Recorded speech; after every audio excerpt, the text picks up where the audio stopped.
Hey everybody.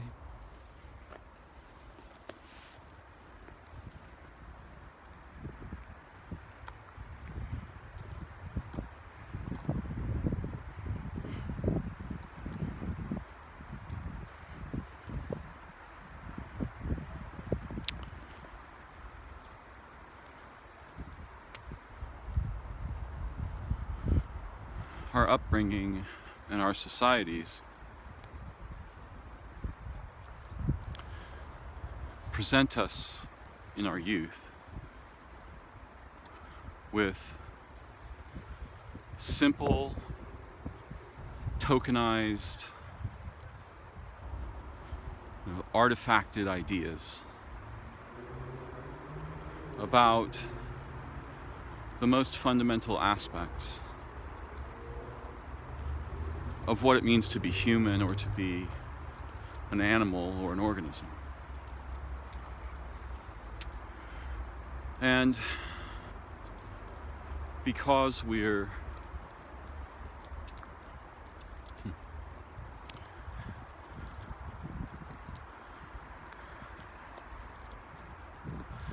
belong with our societies of origin and our families of origin,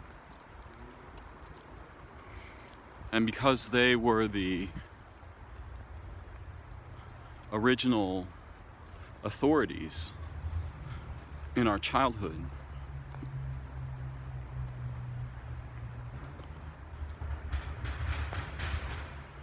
we come to believe things about organisms, time, space, light, and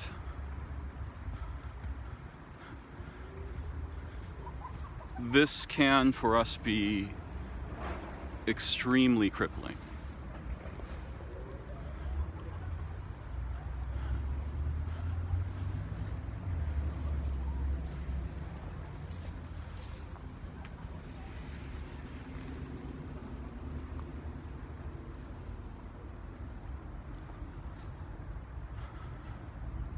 There are many relationships and aspects of intelligence and awareness and being an animal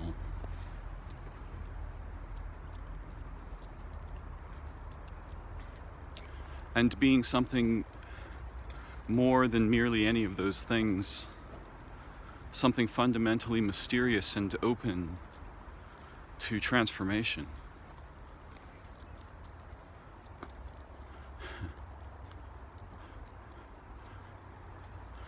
And that sense,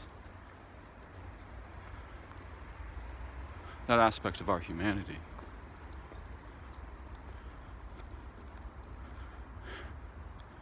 we have little familiarity with, because what happens throughout our lives, for most of us, with some few exceptions, most of us, for many people, with some few exceptions, is that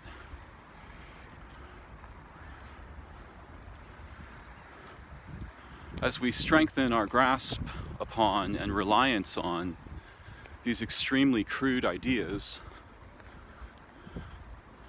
mechanical time, that light is primarily just a physical process, a material process, even though we cannot be said to clearly understand even that, even where we put the frame, right? But time is a many-splendored thing.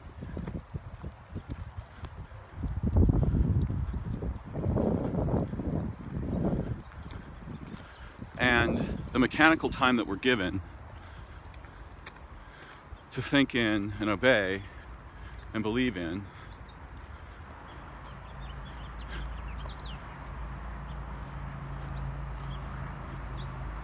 represents a terrifying impoverishment. for so many reasons, or in so many ways.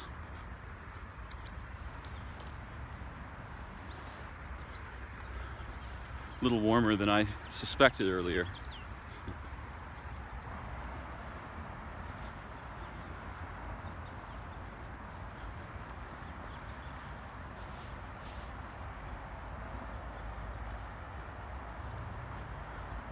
The time of clocks and machines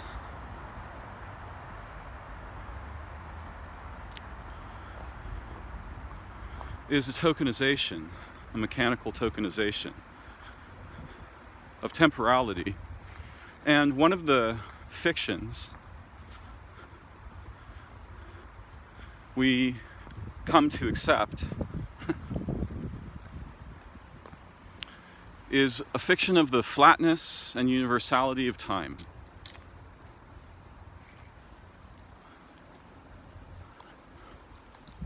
The time is the same here and there.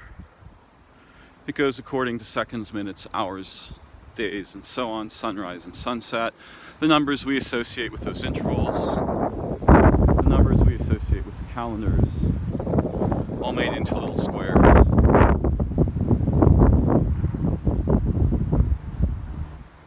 Our ideas of time as organisms represent a staggering frame collapse.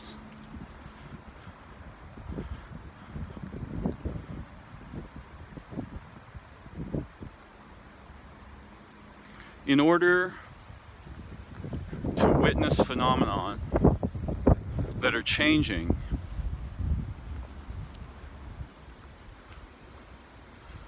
we have to enter into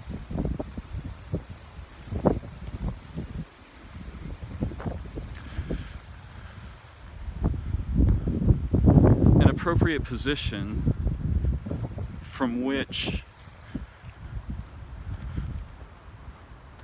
in which we can relate with the phenomenon according to its pace, to its rhythms, to its tempos, to its harmonies with other temporalities, other layers of temporality in other organisms. And it turns out that for humans, the faster you go, the less attention you have to invest, the less time you spent observing before making a move or decision, the more disconnected, confused, incoherent, and clumsy not merely one's behavior in relationships becomes, but one's relation with our own minds collapse in this way.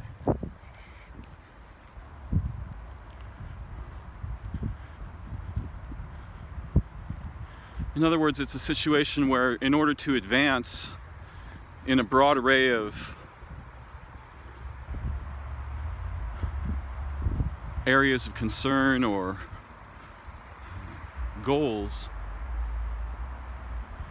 one might have to slow down and allow temporalities to cohere around one's perspective and intentions and purpose and relational integrity, in order to participate meaningfully at all. And so,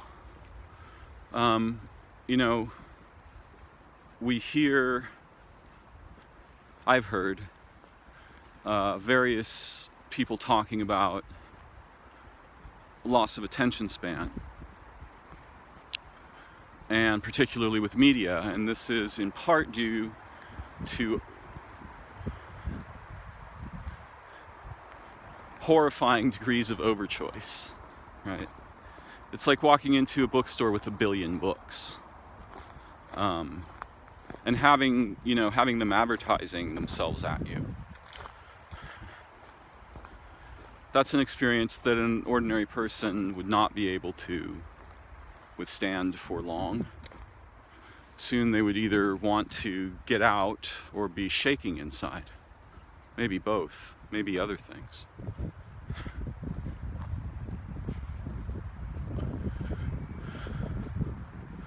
So in order to be able to participate in certain aspects of awareness or intelligence or creativity or wonder or reverence or awe or joy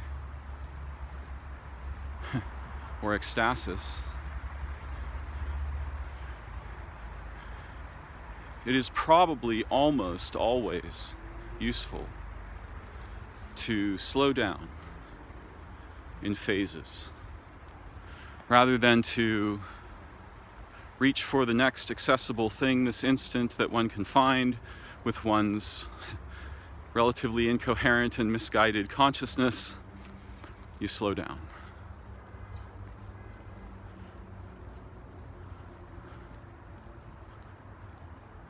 And then you slow down again. And then you examine anew.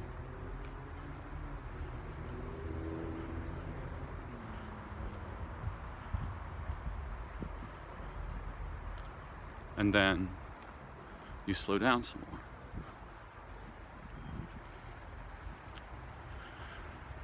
And what you gain as you slow down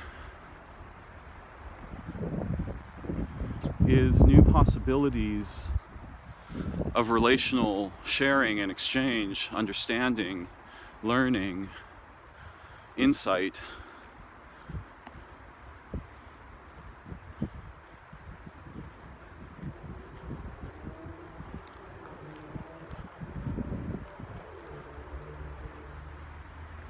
You gain layers of presence in something we could think of as a cone of concentric circles, right? All across the tower, and that tower keeps growing and maybe even sprouts a second entire domain of possible relation.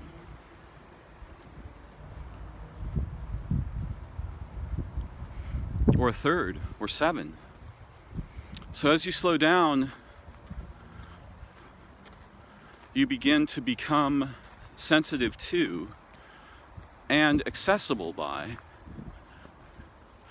beings in relation whose temporalities are very different from yours.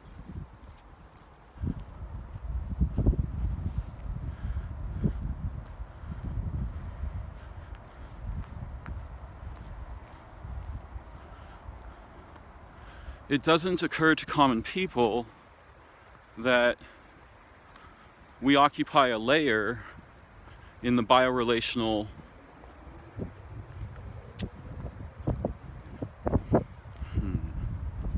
in the hyperstructure of Earth, right? All of the organisms with all their unique temporalities and places in space and time and relation, and this is a source of knowledge and learning that is unequaled. It might be unequalable, but only if we can slow down and relate coherently over time, so that more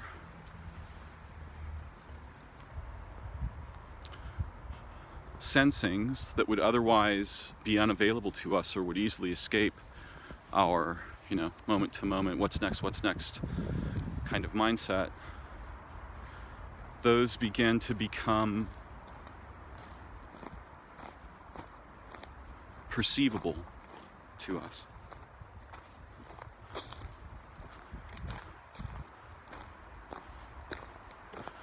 Which means the opportunity for relation.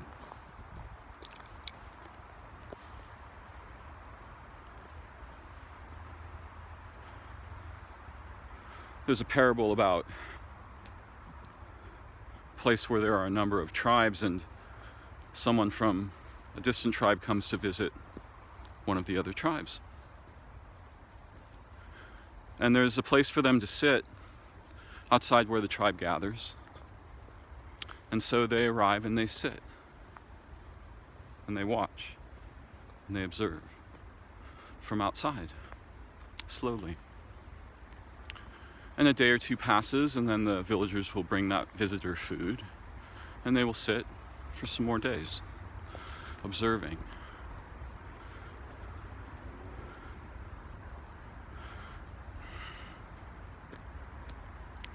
Now that indicates an extremely different pace of expectation and idea and human temporality. But there's something else going on there. There's a lot going on there. One of the things is that the visitor is matching their temporality to those they have come to visit. And it takes time for that synchronization to happen. It's not instantaneous. It's not just because you showed up.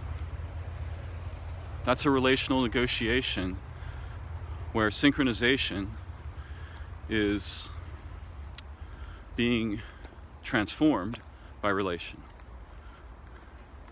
Meaningfully. But not just synchronization or time, also concern. Right? The visitor becomes intimate with the daily concerns of the village they are visiting. And this is very coherent because there's a single primary focus. Right? Which is reunion. Which is truly joining with other beings.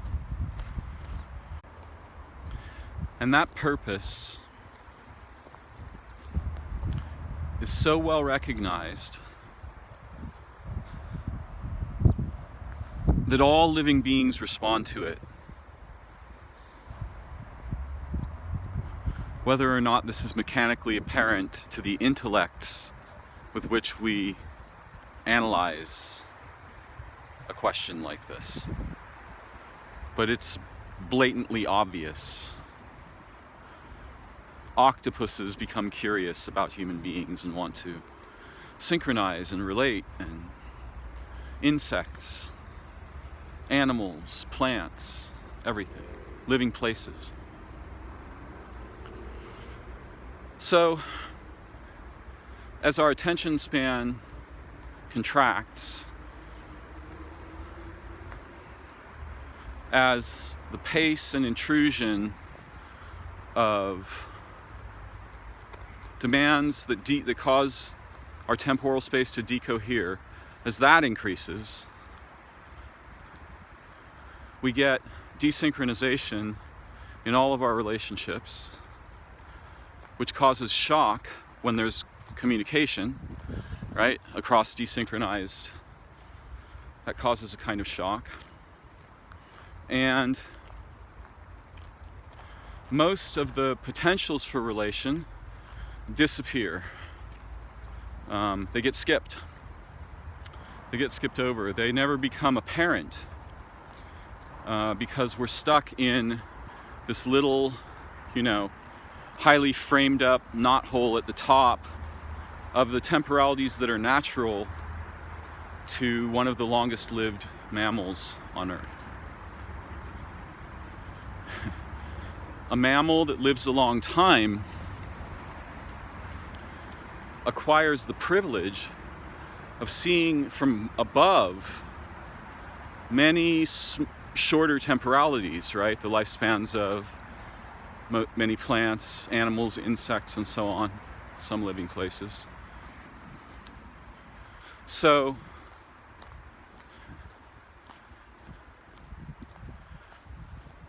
our cultures press us up into, they oppress us up into this really tiny, flat idea of time. Seconds, minutes, hours, days, months, years. But there's a whole other dimension of time, which is living time. And it doesn't come in seconds or hours or days or months or years. It comes at rates and in intervals that are musical, that are natural to the relationships between living beings, and in relation with one another intentionally, with awareness, with mutual concern, with understanding.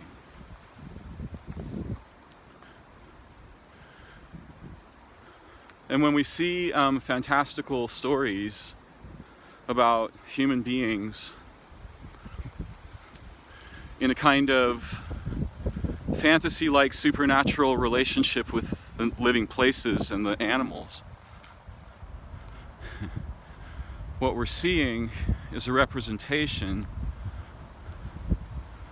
of far less than what we lost and what we're losing when we're not available. And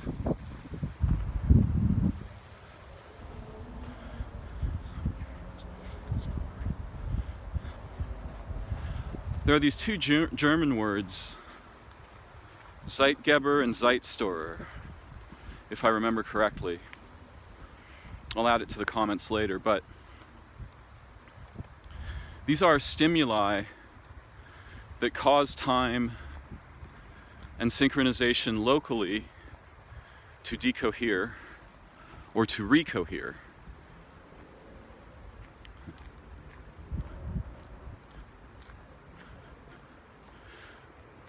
There are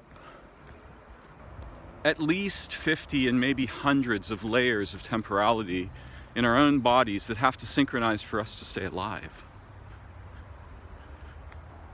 And when they decohere, we suffer. We can't sleep, or we, can't have relationships because we're only awake at night, or whatever it is that happens. All kinds of metabolic harm happens when decoherence is the only thing on the menu. And for many modern human beings, that's most of what's going on. And it's happening in this very flat, very mechanically paced projection.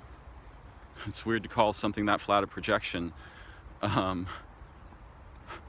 It's like we squashed time flat, and then we threw away the extra 100 dimensions of relational opportunity that were just laying around after we did that. And then we cut it up into little pieces, and then we started measuring those with machines.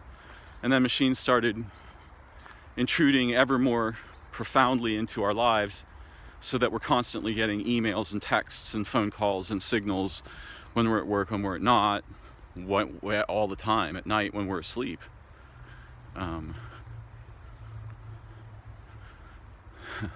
The 24-hour day in our lives was as if they squeezed the juice of living out of it and then simulated the rind and gave us that. And by they, I mean our modern, commercial, prison industrial military, consumer capitalists, communist contexts, right?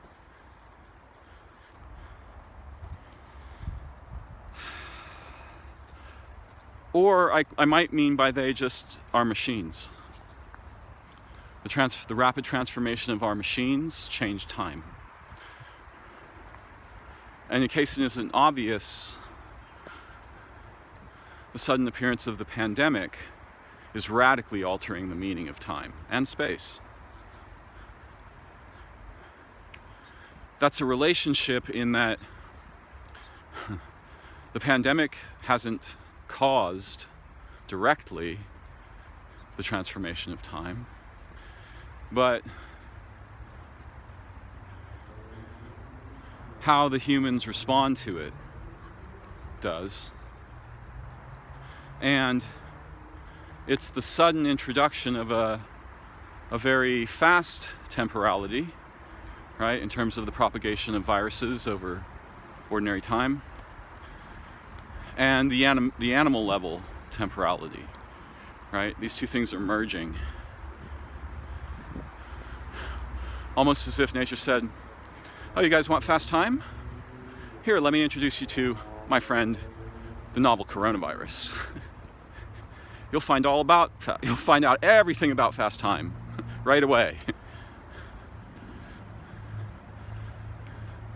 Because at the scale of a virus,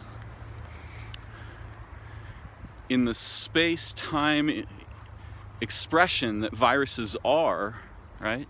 Expressions of space-time and its qualities and potentials in organismal reality. That little space capsule is its own layer of time, and that layer iterates extremely rapidly, not just locally, but by magnifying the populations it iterates in. Does that sound familiar to you? Because that's what happened with radios and televisions and telephones and cars and computers and smartphones and to the degree that we're constantly bathed in electronic signaling now from machines, right? There was probably macro electromagnetic signaling among organisms before the machines showed up. But if there was any useful or important sharing happening in that wavelength, that stuff's been completely overridden by electromagnetic noise in most places that most of the people are, that many of the people are.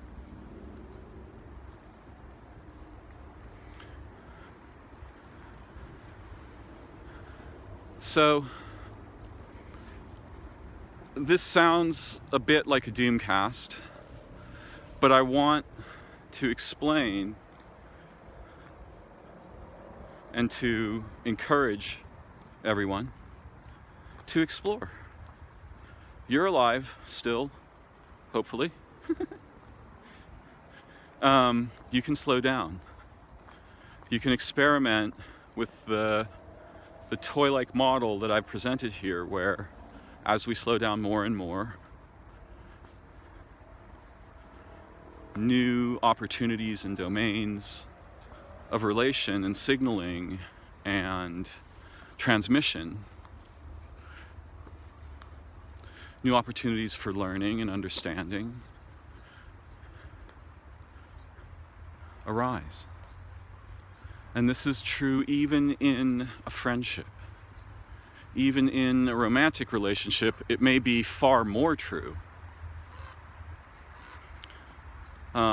Unfortunately, for nearly all moderns,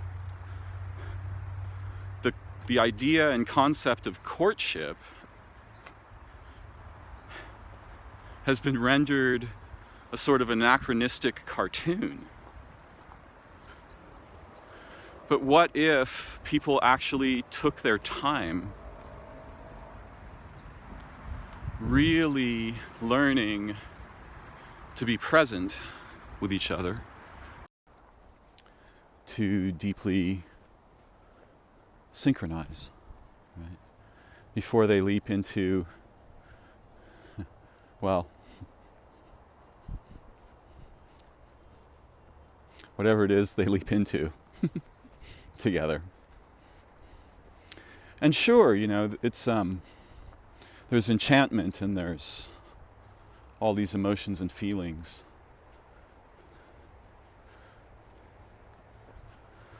But I get the sense that courtship is another dimension where we've suffered a loss of temporalities, a loss of opportunity for relation, because everything's so compressed.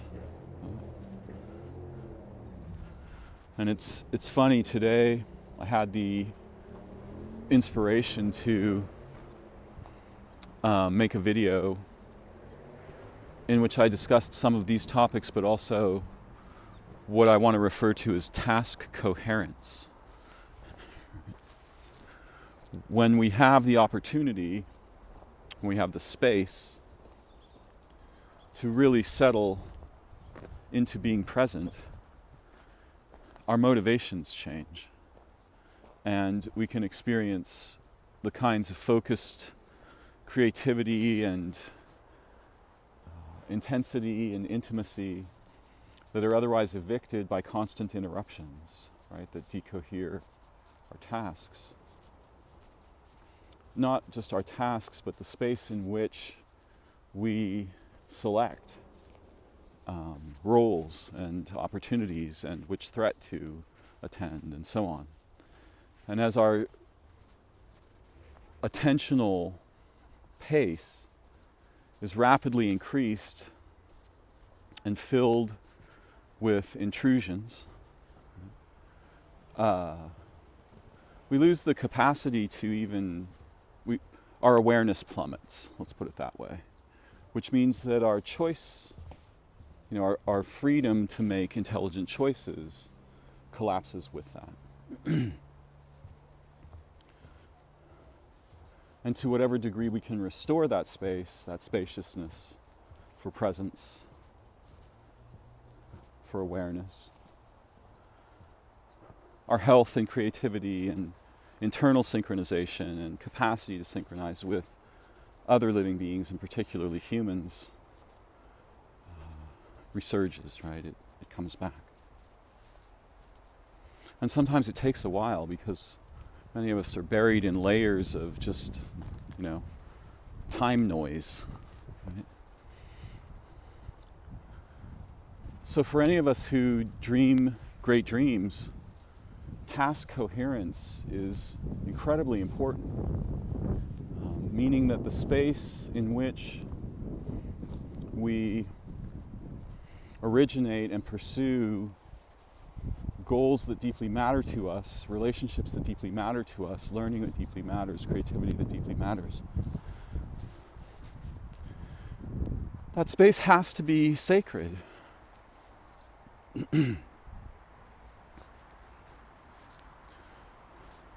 In the sense of not being constantly impinged upon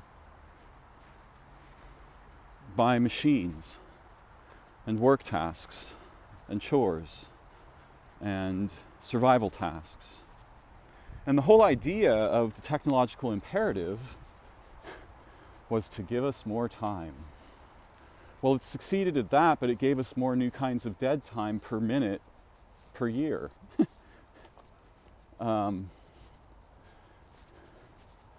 And so it's very important that we learn to see into these situations from above them so that we can have some opportunity of relating with them creatively and insightfully and intelligently in ways that are healthy and nourishing and reassuring, in ways that are inspiring. You'd be surprised how much inspiration quickly dies under the burden of the constant interruptions and shift changes, the constant interruptions, shifts, and transformations that are desynchronized, incoherent modern lives essentially foist upon us, right? I mean, we have some responsibility, we opt in, we get the job or whatever we do. But the context itself is fundamentally incoherent, temporally, relationally, in terms of activity, right, or task.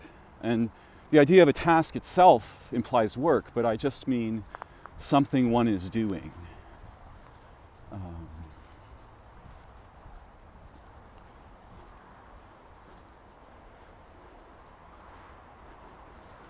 I don't think if we can't inhabit the different layers of time from the very slow to the immediate meaningfully, then what ends up happening is that we skip time. We largely skip relations. And at the end of the day, we haven't lived. It's not meaningful. And that's a tragedy I think we must help each other to heal.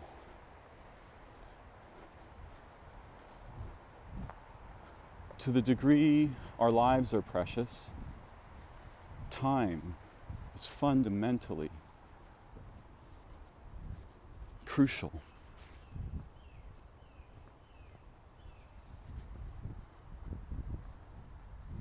We need to be free to slow down and evict a bunch of the signal noise that's constantly intruding. And perhaps for that we need the support of like-minded others. Though we can we can set our compass in that direction anytime we choose. There's so much more I'd hope to say, but while I was trying to make a video on task coherence, I kept getting interrupted by my machine because I had forgotten to put it on airplane mode first. So that's why you'll notice some skips in the video where I shift. But I'll probably return to the task coherence concept because it's absolutely foundational for us to have a chance to live as human beings. We require not leisure so much as the freedom to slow down, to not compress, a week's task into 2 days, to not be constantly available to machines, to not be constantly disturbed by noise and machines and arbiters of temporality that disorient us. Right? We have to retrieve temporal sovereignty together. And it's never been as important as it is right now, because our species is about to embark on a series of very dangerous adventures that will probably determine the future of life on Earth, and certainly whether or not our species has such thing as a future. So I will return to talking about time and task coherence in a video soon. For today, I'll thank you for joining me and hope that you may find some use in my walk and my exercising my mind. Thank you. Bye-bye for now.